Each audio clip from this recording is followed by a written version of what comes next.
네, 매주 수요일 찾아오는 다크 초콜릿 같은 남자죠. 주간 사건 사고 소식을 우리들에게 잘 알려주시는 배상훈 프로파일러 나오셨습니다. 베프의 촉을 위해서죠. 자, 어서 오세요. 안녕하세요. 네. 배상훈입니다. 아, 저는 사실 배상훈 프로파일러님 되게 좋아하고 즐거운 얘기만 하면서 웃으면서 이거 뭔가 좀 진행하고 싶은데, 아이고, 오늘 주제도 사실은 그렇게 할 수 없는 그런 주제라 너무 안타깝습니다.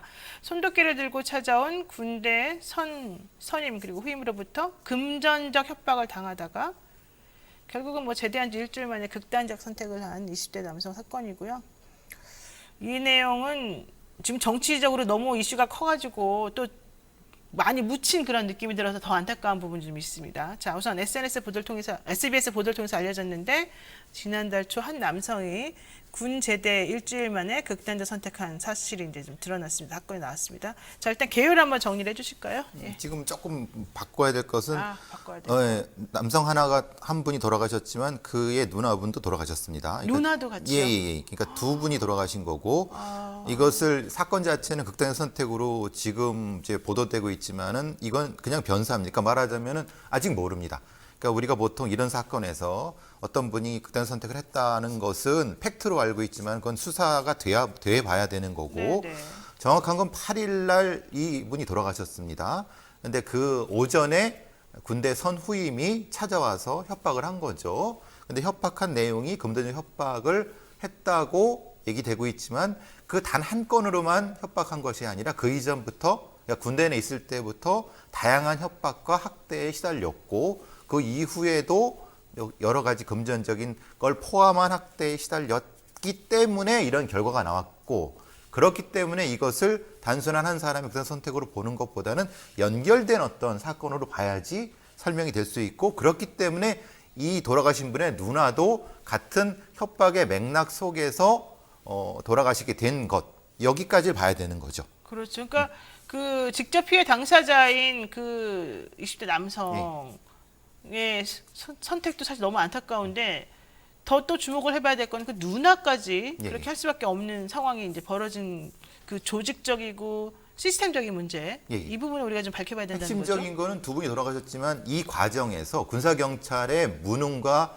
일종의 엉망진창의 수사 과정 그리고 네. 서산경찰서의 담당 경찰의 엉망진창인 수사와 네. 이거는 저는 사실 대단히 고의적인 부분이라고 보는데 20일 넘게 구속이 되지 않고 명확한 증거가 있음에도 불구하고 구속영장이 청구되지 않은 상태 그리고 한 사람은 현역 군인 한 사람은 민간인이지만 이것을 통합해서 수사하지 않은 구조적인 문제까지도 포함해서 이것은 결국 두 사람을 죽음으로 이끈 것이 아니냐라는 것을 밝혀내야 되는 것이 네. 수사의 전체적인 상황이라고 봐야 됩니다. 그렇군요.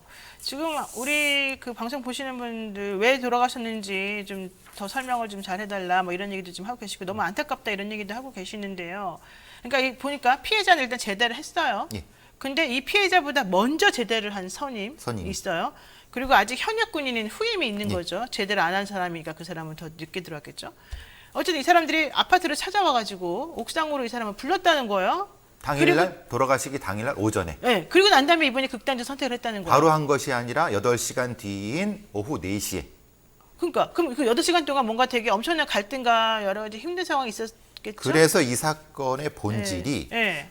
뭐 일종의 가스라이팅 아니면은 뭐 저희들은 일종의 속삭이는 자라는 개념도 쓰고 쇠뇌 그러니까 일단 지연된 쇠뇌 이런 개념도 쓰는데 네. 왜 이런 문제가 되면 손도끼를 가지고 후임을 대동해서 옥상으로 끌어올린 다음에 거기서 1시간 동안 어떤 행동을 했는데 그것이 일종의 군대 내에서 비슷한 형태의 반복적인 형태의 과학적 행위일 수 있겠다. 그러니까 선택해라, 도끼로 죽을래, 너 할래라고 하는 방식의 일종의 강압적인 쇠뇌가 반복됐을 가능성. 그렇게 돼야지만이 이 사람이 갑작스럽게 오후 4시에 행동을 했다. 그러니까 특정한 어떤 시간적인 어떤 암시를 주면서 자살하게 하지 않았을까라고 하는 느낌은 저는 가지고 있어요. 왜냐하면 지금 연결된 동작에서 네. 굉장히 빈 곳이 많습니다. 그러니까 거기서 만약에 이분이 그런 선택을 했다고 하면 이 두 사람은 바로 체포가 됐을 겁니다. 그렇겠죠? 왜냐면 그렇죠. 직접적으로 인과관계가 있고 연결돼 있다면. 네. 근데 문제는 8시간이 지연된 형태로 그런 선택을 했기 때문에 수사 방식은 당연하게도 연관성이 없다고 수사를 진행했을 겁니다. 아, 수사 방식이. 그래요. 근데 사실은 이런 식으로 수사를 하면 안 되죠. 왜냐하면 이렇게 압박을 받게 된 기본적인 배경이 뭔가. 네네. 그러니까 이것이 단순한 한 건의 압박이냐. 근데 지금 보면은 SNS 같은 걸 보면 지속적으로 돈을 뜯어내고 그리고 이 죽음 바로 전에도 후임한테 40만 원이 이체됐는데 그것은 제가 보기에는 이 사람이 이체한 것이 아니라 죽은 후에 이체한 것 같은 느낌이 들어요. 다른 사람이요? 예. 왜냐하면 시간이 4시하고 4시 20분 사이가 좀 헷갈려 이렇게 진술하거든요. 그걸 이 가족들이 찾아내 갖고 제출한 거기 때문에 이 전체적인 죽음의 상황이 전혀 규명이 안 돼 있어요. 그러니까 단순히 2명이 돌아가셨고 1명이 돌아가셨기 때문에 구속되어 있는 사건 자체로 우린 이해하고 있지만 제가 보기에는 조금 더 깊이 파야지만이 이 둘의 책임 문제, 형사적 책임 문제도 규명될 수 있을 거라고 보여지거든요. 근데 지금 사실 베프님 말씀은 되게 중요한 부분인데 4시인지 뭐 4시 20분인지 모르겠지만 어쨌든 그렇게 뭐 죽음 이후에 돈이 이체된 것 같다라고 얘기를 하신다면 네. 타살이라는 가능성도 우리가 배제할 수 없다. 저는 이렇게 들리거든요. 근데 문제는 시간적으로 혼자 있었기 때문에 혼자 이제 다시 옥상으로 와서 극단 선택을 했어요. 근데 그 상황에서 누가 있었는지에 대한 부분에 대한 것이 규명이 안 된 거예요. 네. 그렇기 때문에 이거는 같이 있었을 수도 있어요. 옥상에. 그 부분이 수사가 미진하다는 부분인 거죠. 그러니까 그 피해자가 다시 올라가서 옥상으로 올라갔는데 그때 아직 머물러 있다가 했을 수도 있다. 아니면은 다른 어떤 장치를 해놨거나 아니면 어떤 형태의 것이 이건 수사를 해봐야 되는 거죠. 근데 이 부분에 대한 걸 다 진술로 지금 해갖고 면피하려는 사람들의 진술로. 근데 그 면피를 20일 동안 방관했다는 거예요. 왜냐하면 지금 CCTV만 봐도 바로 구속 수사를 할 수 있었는데 불구하고 네. 20일 동안 구속을 안 한 상태에서 둘이 자유롭게 돌아다니기 오히려 그 아파트 단지에서 이 누나들을 보면서 협박을 하도록 방관을 했어요. 그렇기 때문에 이 둘째 누나도 돌아가시게 된 그러니까 이유도 누나가 두 분이었는데 그 약을 충격받아서 약 드시고 극단적 선택하신 누나는 중간 누나죠. 중간 누나고 지금 청혼을 한 분은 큰 누나고. 큰 누나고. 예. 근데 그분들한테 압박을 하도록 방치를 했어요. 수사기관에서. 그렇기 때문에 제가 이해하시는 분들이 네. 왜 젊은 20대, 26세, 22살 분이 그렇게 압박을 받다 하더라도 어떻게 그렇게 할 수 있어라고 질문하시는데 이거는 20일 동안 그 범인들을 직접적으로 보고 손도끼를 돌리면서 그냥 휘파람으면서 하고 있잖아요. 그럼 그걸 보는 누나는 피해자 어떻겠어요? 가족이나 그렇죠. 얼마나 압박을 받겠습니까? 그렇죠. 그러니까 저는 이게 명확히 타살이라고 말할 수는 없습니다. 왜냐하면 근데 이것은 규명돼야 될 부분이 너무나도 많다. 지금 이것만 가지고는 이 사건을 재판에서는 절대 안 된다. 그냥 단순히 특수공갈 형태로만 이것이 기소돼서는 절대 안 된다고 저는 봅니다. 그러니까는 그래서 타살 여부를 조사해야 됩니다. 이렇게 지금 댓글 쓰신 분도 계시고 도대체 제대한 사람을 왜 괴롭혔는지 모르겠습니다. 그러면 군대에 있는 동안은 얼마나 더 괴롭힘을 당했을까요? 똑같은 방식으로 손도끼로 특정한 그래서 공간을 설정해서 계속 했기 때문에 이 피해자는 반복적으로 행위를 했을 가능성이 높습니다. 얼마나 무서웠을까요? 그러면 세상에 정말 손도끼라니 정말 끔찍한 일이 아니겠습니까? 그리고 군 검찰과 황정원님, 군 검찰과 경찰의 안이함이 두 젊은이와 가족을 그 파탄나게 했군요. 철저하게 그 책임을 물어야 그 됩니다. 이유는 분명히 있습니다. 구사 경찰애들이 정보를 공유하지 않는 이유는 그 불똥이 군대로 튈까봐 군사 경찰애들은 시간을 지체했을 것이고 그것을 서산 경찰서와 정보를 공유하지 않으니까 네. A와 B, 가해자 A와 B가 입을 맞추는 것을 방관하게 된 거죠. 그리고 이걸 정보를 공유했으면 바로 손도끼든 선임 A에 대한 구속영장이 나왔을 건데 네. 수사가 미진하다 보니까 당연히 검찰이나 그러니까 민간 경찰이나 판사들은 이것만 가지고 영장 발부할 수 없다라고 그렇죠. 나와 하게 있는 게 돼요. 없으니까 그렇죠. 증거가 뭐가 없으니까. 수사 자체가 너무나도 엉망진창으로 됐기 때문에 네. 그리고 이 담당 형사 서산경찰서에 내가 누군지 모르겠지만 이 수사를 이따위로 하면은 이게 이 사람을 죽으란 얘기지 이거는 너무나도 화가 나는 겁니다. 이걸 그 다음에 이게 갖고 경찰을 신뢰할 수 있겠습니까? 이따위로 수사를 해갖고. 우리 한번 볼까요? 주고받은 카톡 내용이 있어요. 지금 이제 베프님이 화내시는 부분이 그 내용인데요. 한번 볼까요? 빌린 사람이 큰 소리 치고 빌려준 사람이 사정하는 내용이죠. 자, 한번 읽어보겠습니다. 뭐 사실 얼마죠? 저 금액이? 300만 원? 300만 원 바로 보내주세요. 근데 내일 줄게요. 뭐 이렇게 얘기를 하고 있으니까 알았습니다. 죄송한데 다시 한번 뭐 올려주시면 어쩔까요? 이런 얘기도 하고 있고 또 그 옆에 있는 거는 뭐야? 너무 작아서 잘 안 보이는데. 자, 지금 내용을 보게 되면은 이게 돈을 빌리는 사람의 태도가 아니다. 이건 그렇죠. 누가 봐도 알 수 있을 것 같은데 이게 피해자가 군에서 받은 돈을 모은 군 적금이라는 거잖아요. 그렇죠. 근데 왜 이 가해자는 이렇게 돈이 많이 필요해서 이렇게 큰 소리 치면서 돈 달라고 하는 지금 거예요? 나오는 거는 도박을 했다고 합니다. 도박이요? 선임, 예. 그러니까 도박에 쓸 돈을 가지고 그것 때문에 뭐 이렇게 갈취했다라고 하는데 저는 이것도 믿을 수 없습니다. 왜냐하면 네. 보통 통상적인 형태의 가해자들의 말이 자기가 도박에 빠져갖고 어쩔 수 없이 이 갈취하겠다고 하는 일종의 변호 전략으로 이렇게 변명 전략으로 저렇게 많이 하거든요. 네네. 근데 그랬다고 하면 이 혼자 한 사람한테만 갈취했을 거라는 얘기인데 저는 수사를 확대해야 되는 게 이 사람 밑에 있었던 다른 후임들한테 똑같은 방식으로 그러네요. 갈취했을 가능성이 저는 있다고 봅니다. 그러네요. 이 피해자뿐만이 아니라 그렇죠. 다른 피해자도 있을 수 있다는 지금 거예요. 저런 저따위 행동을 하는데 그러면 당연히 이걸 찾아야 되는데 그걸 수사해야 되는 게 경찰인데 네. 수사를 전혀 안 했잖아요. 그럼 도대체 무슨 수사를 했다는 거예요, 도대체? 그러니까 그러네요. 당연히 영장이 안 나오죠. 그리고 당연히 도박 때문에 했기 때문에 봐주세요라고 하는 걸 그대로 믿었다는 거잖아요. 네. 계좌 추적도 안 합니까?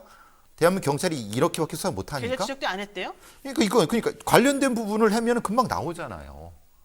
근데 이걸 이제 입만 더러워질까봐 얘기를 안 결국은 하는데 300만 원 때문에 죽은 거예요? 아니죠. 표면적으로는 300이고 40이지만은 실제로는 이 사람은 군대 때부터 계속 학대를 당해왔던 거죠.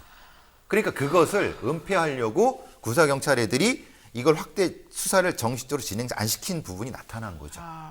그래야 그렇게 봐야지 이 사건을 제대로 볼 수 있는 겁니다. 단순히 돈 340으로 죽었냐라고 하면 피해자에 대한 모욕이 될 수 있는 거죠. 그렇죠. 네.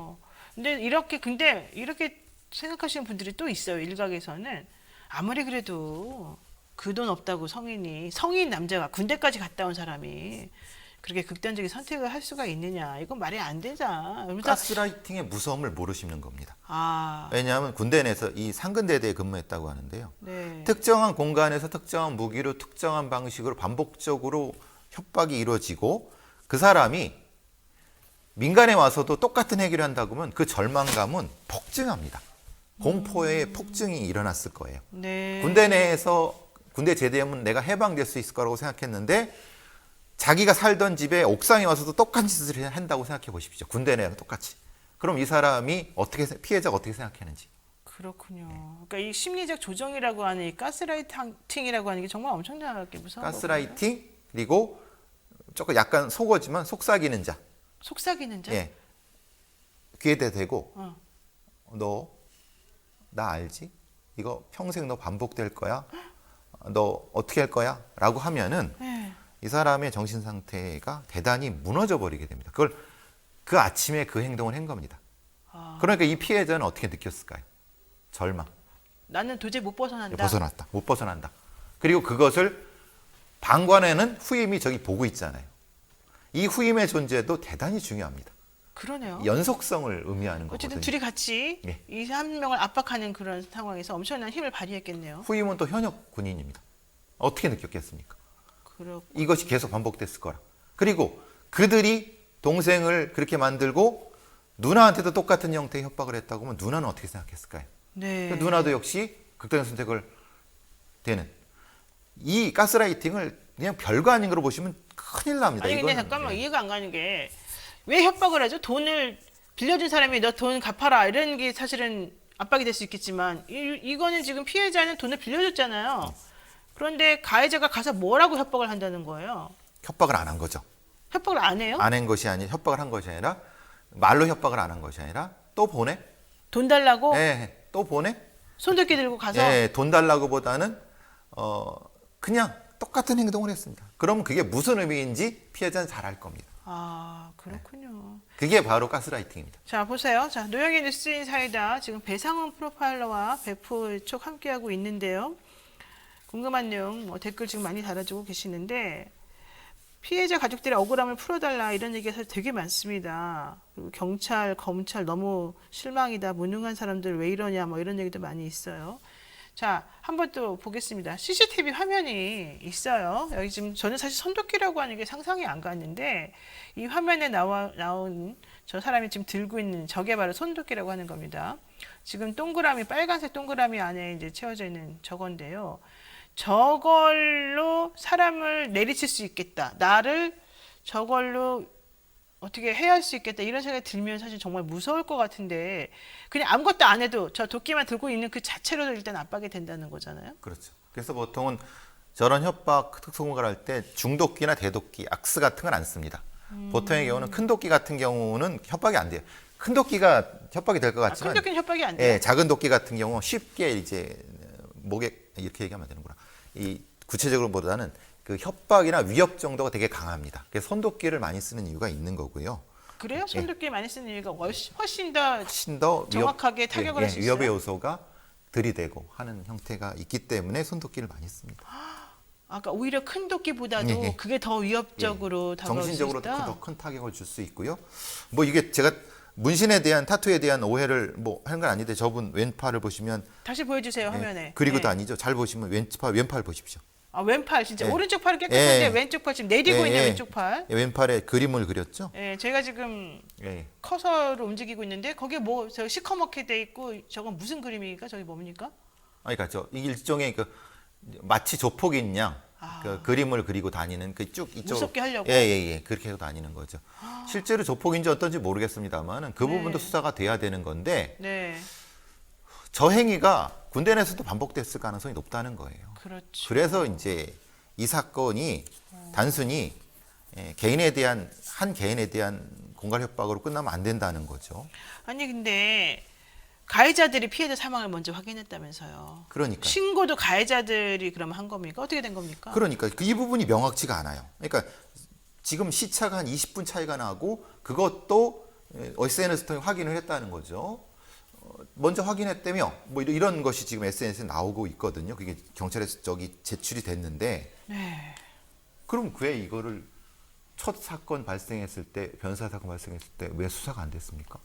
그러니까요. 20일 동안이나 그냥 방치했다는. 예, 그거잖아요. 그 20일 동안 방치했으면은 이미 그 관련해서 저 사람 죽은 걸 아는 이 두 명이 가만히 있었겠습니까? 그러니까 20분 동안 20분의 시차가 무슨 의미를 가지고 있고 네. 그걸 어떻게 입을 맞출 것인지에 대한 부분.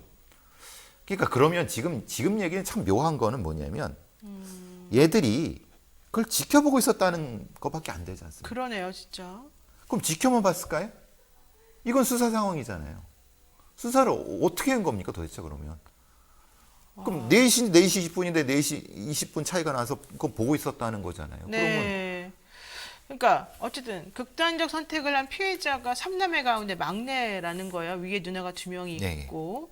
그리고 지금 아까 말씀하신 것처럼 둘째 누나가 이제 수면제를 먹고 너무 속상해서 힘들어서 못 견뎌서 결국 뒤를 따랐다. 그러니까 첫째 누나 입장에서는 순식간에 2명의 형제가 사실은 극단적 선택을 해버린 거죠. 그래서 청원도 이제 올린 거고 뭐라고 말했습니까? 경찰 수사가 더 아프다. 예, 이거는 경찰이 실수가 아니라 이건 너무나도 이거는 경찰 서장급이 아니라 청장이 이건 사과를 해야 되는 얘기 같습니다. 왜냐하면 사과 갖고 해결될까요? 그러니까 이게 왜 이런 식으로 수사를 했는지 저도 이해를 못 하겠습니다. 사람이 하나 죽었고 네. 증거가 명확하고 거기에 따라서 수사를 확대해야 되는 상황인데 네. 너무 성의 없이 수사를 한 후에 언론에 알려지니까 그때서야 부랴부랴해서 영장 청구해서 영장 나온 게 그럼 왜 경찰이 필요하죠? 아니 근데 베프님하고 얘기하다 보면 우리나라 경찰들은 정말 다 왜 존재하는지조차 모를 정도로 너무 수사를 부실하게 하는 집단인 것처럼 느껴지긴 해요. 근데 우리나라의 변사 사건 처리가 너무 엉망입니다. 이게 변사 사건 처리를 시작해 보게 되면 네. 가장 쉬운 방식이 그냥 자살 처리하는 겁니다. 그냥 수사 안 해도 되니까. 쉽게, 예, 쉽게. 그리고 연동되는 원인에 대한 수사를 안 하면 그만입니다. 근데 이건 연동된 수사를 연결점을 찾아야 되는데 그냥 단일 사건으로 그냥 끝내버렸지 않습니까?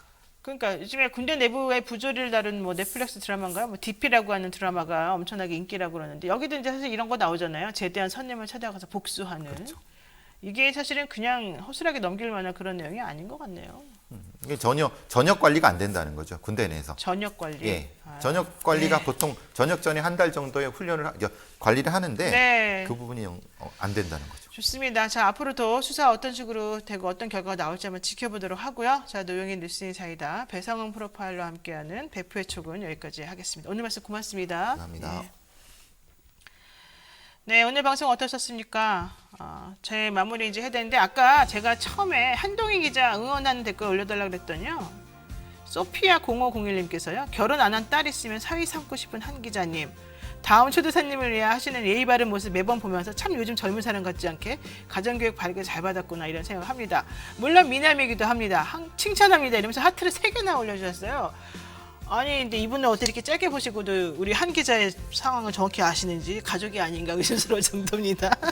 자 어쨌든 간에 한 기자님 축하드려요. 네, 자 저는 내일 아침 7시 30분에 신정식 김필상 변호사와 함께 또 우리들이 자랑하는 코너 이슈 삼합으로 다시 한번 찾아오겠습니다.